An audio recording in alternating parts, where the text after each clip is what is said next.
Hi, this is Jude Brace with UAM Football. We're sitting down with the head football coach, Coach Jackson, talking about Week 4 against Southeastern. Coach, I know last week was a disappointing loss, but what are some of the positives that you can pull away from that game? Well, Jude, I thought both defensively and offensively, we did some good things. Obviously our defensive side of football, if you look at the statistics, probably catch people off guard a little bit just because I thought we did play well. Going into this game, I was talking to Mr. Jimmy Sledge, who does our radio for us, and he always asks me week to week, what do I feel like are going to be the keys to having success and getting a win. And this past week, I just felt like turnovers were going to be a key point, and sure enough, that's what it was. When you turn the ball over that much, not only from an offensive standpoint, but we had 2 in special team situations, that's not a good thing. And I don't care if you're a better football team than somebody that you're facing. That is the big equalizer, and it was Saturday. And it's unfortunate that the game ended the way it did, just because we played so well. But when you turn the ball over, that's going to happen, and we've got to get better at that. Speaking of those keys you were talking about earlier, what are the things you've been focusing on for this week? Honestly, Jude, we practice on Sunday nights, as you know. And it's always big to get our guys, getting right back into the mindset of getting better. And going out on Sunday night, I thought our guys reacted in a very positive way. You never can get away from doing things when your coaches have time to do endo, whether it's ball security, whether it's just one-on-one routes, whether it's one-on-one pass rush and protection. There's always things that we got to get better at, and we're the type of team that we can't just say that, okay, we can do this for 1 week and maybe skip 2 weeks and do it again. We have to do it each and every day when we practice. And so our focus has been just at getting better at our trade. And offensive line have to get better at certain aspects. Quarterbacks have to get better at certain receivers, DBs, linebackers. Everybody has things that they got to get better at. And the really good thing about it is our guys know that they do have to improve in areas. And so the way they attack practice this week has been really good. Tuesday's always a slower practice just because you're trying to install what game plan you have at that point. But I thought it picked up as the week went on. This morning we practiced at 5:30 this morning, which is something we do on Thursdays. And I thought it was a great practice. So I think our guys were prepared, understood that we were going to have to do some things to get better, so we're not caught in that same situation that we were this past week. Speaking of Southeastern, what are some of the challenges that team presents, against us this week? Well, Southeast is a good football team. Coach Atterbury does a great job. They're very, very physical. Every year they're very, very physical, and that's a part of the game that obviously the game of football is physical, but they're at another level and have a lot of respect for how they attack games. Very well coached, and you can tell there's a good chemistry, with them. They're 1-2 right now, but that's no indication. That record doesn't indicate.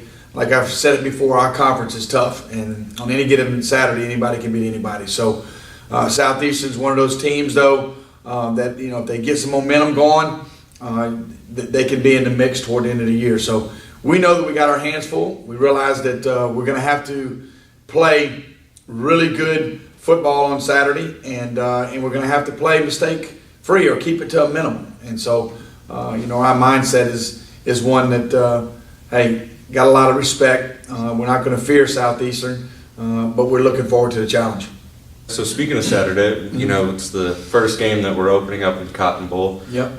What kind of impact does actually getting to play in front of your fans in your stadium have on the team? Well, I think it's going to have a big impact. It's family week this weekend, so we're excited about that. Hope we have a great crowd, which I think we will. It's a 1 o'clock kickoff, which is something that we've done a little bit different. Our tailgating and Weevil walk is all starting at 10:30. And I think we're going to have a great atmosphere here. But anytime you can go in your stadium, we haven't been on our field at all during fall camp or practice. This morning actually was one of the first times we've been on the field. We think our field is in tremendous shape right now.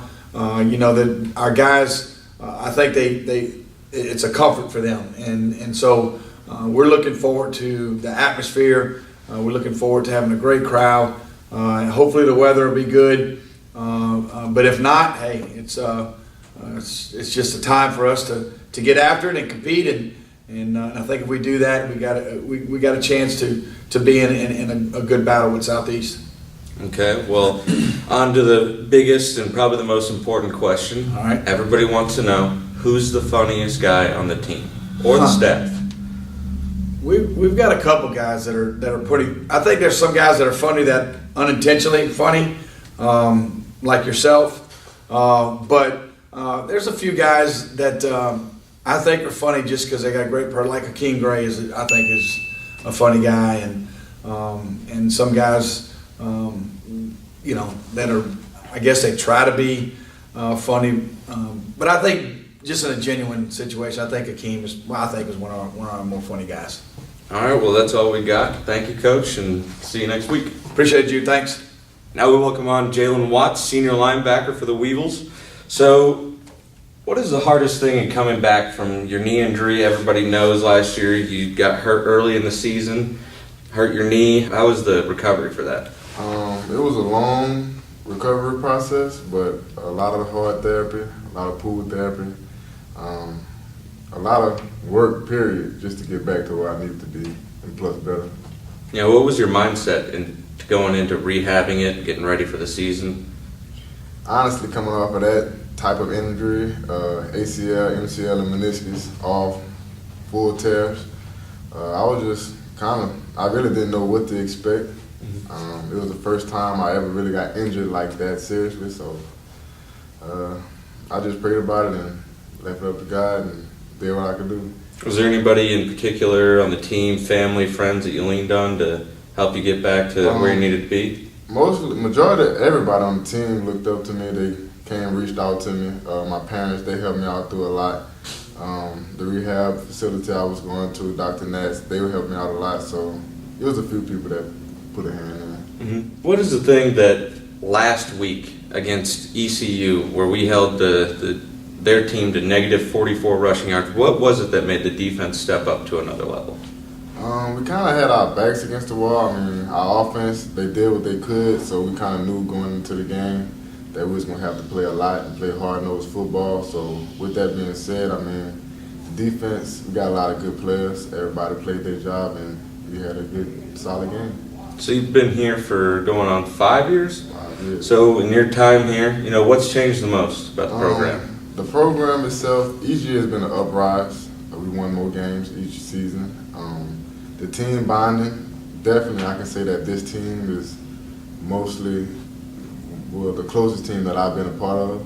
So we get along good, and that's what we need, good team chemistry to keep things going. All right, so the most important question. Who is the funniest person on the team? Oh, man. Funniest person on the team? We got a few, but I'm going to have to go with Big King. High King. So that's 2 votes for King. Coach Jackson said the same thing. I'm going to have to go with High King. He one of a kind, bro. So that's all the questions we got for this week. We thank you for coming on, and good luck this week. So now we're joined by Junior Offensive Lineman Frank Jackson. Frank, you started last year, and we want to know, what are some of the positives that you were able to take away from last season? Some of the positives was the leadership that we took away from last year. Last year was a good stepping stone for us as a whole, as a team, because the leadership last year kind of dictated the leadership that came in with this season. Last year's leadership kind of helped us build a foundation of what we were supposed to grow up on, which is brotherhood and family, love and compassion for one another. So that was something I really took away from last year. Okay. So, last week didn't go quite as planned. What were some of the positive things you could take away from last week's game? Through all the turnovers and mishaps, we kept fighting. Regardless of what happened, we kept fighting and tried to push through adversity. And that's something I was really proud of my team about. So, what are you focusing on doing in this game against Southeastern? This week, I'm more focused on being a leader out there with my offensive unit. Calling out the blitzes, calling out stunts, letting everybody know who they got, what assignments are needed, pretty much trying to put less pressure on Cole Sears as we possibly can because we need him throughout this whole entire season. And the less pressure we have on this season, the better we'll have to continue on through the season with great play. I mean, yeah, because that was big last year. I think it was y'all only gave up half a sack, or you averaged half a sack per game, throughout the whole season. Keeping him upright seems to be pretty, important. Through the last 2 seasons, the offense has been pretty consistently dominant. What were the things that through last year, through this year, what are some of the things that has kept it, so consistent? Grind from the time we step on the practice field to the time we get off. That's like the biggest thing as an offensive unit because we know what our unit is supposed to look like and we know the numbers we're supposed to put up and how consistent we're supposed to be. So to achieve that goal, you got to come in and grind from the time you step on the field to the time you get off. If you do that day in and day out, what you get is a lot of points on the scoreboard from us. Man, that's very important to winning. Yes, sir. So, biggest question, who's the funniest guy on the team? Ooh, funniest person or funniest group? Do both. Nah, I'm gonna give it to Keem because Keem is like the granddaddy of the whole team. He keep everybody together and everybody chill. So Keem is most definitely the funniest person, hands down. That's a clean sweep. Everybody say Keem. Oh yeah, Keem. Everybody loves Keem. You can't. Nobody can speak bad on Keem's name. Funniest group, you got to give it to my group. Because in the film room, if you sit there and listen to half the stuff that goes on, there's no doubt in my mind that most of y'all would crack up and laugh and bust a tear. It's so many nights where we didn't come in and, just some random you didn't see it on film, and then the whole group go at that one person. So they end up roasting? Oh, yeah. James the Lee got it bad the other day. So that's just one person that I can point out that has experienced the wrath of the offensive line film room. So that's all the questions we got. We thank you for coming on, and good luck this weekend. Thank you.